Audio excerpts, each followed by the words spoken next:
The poetry that engages the senses, particularly the senses of sight, sound, touch, taste, and smell, is called sensuous poetry.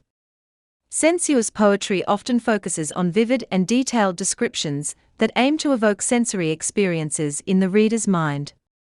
The poetry of John Keats also aims to evoke sensory experiences, therefore, he is also called a sensuous poet. John Keats as a sensuous poet. John Keats is widely recognized as a sensuous poet. His work is celebrated for its rich imagery, vivid descriptions, and intense engagement with the senses. Keats's poetry is replete with lush and vivid sensory imagery that appeals to various senses. For instance, in his famous ode, Ode to a Nightingale, he describes the embalmed darkness, purple-stained mouth, and full-throated ease of the nightingale. In this way, he creates a sensory experience for the reader. Keats often explores the natural world in his poetry. He describes landscapes, seasons, and elements with a keen focus on sensory details. In poems like To Autumn, he captures the sights, sounds, and scents of the season to portray a deep connection with nature.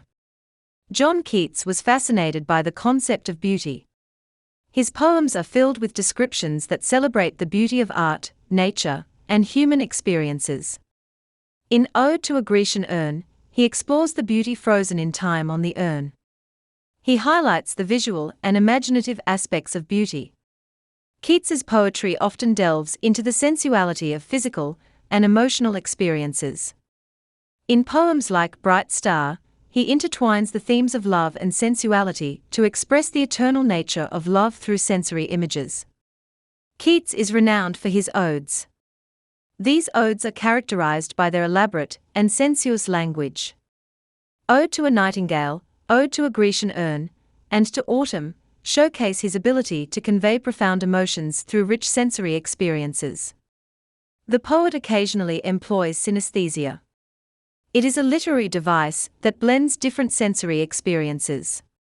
In Ode to a Nightingale, he writes about beaded bubbles winking at the brim, combining the visual image of bubbles with the tactile sense of winking. Keats's concept of negative capability encourages poets to embrace uncertainty and the mysterious without pursuing logical explanations. This openness to the inexplicable aligns with the sensory richness found in his poetry, where the focus is on experiencing and feeling rather than rationalizing. In summary, John Keats's poetry is characterized by its immersive sensory experiences, detailed descriptions, and a profound appreciation for the beauty of the natural and emotional world.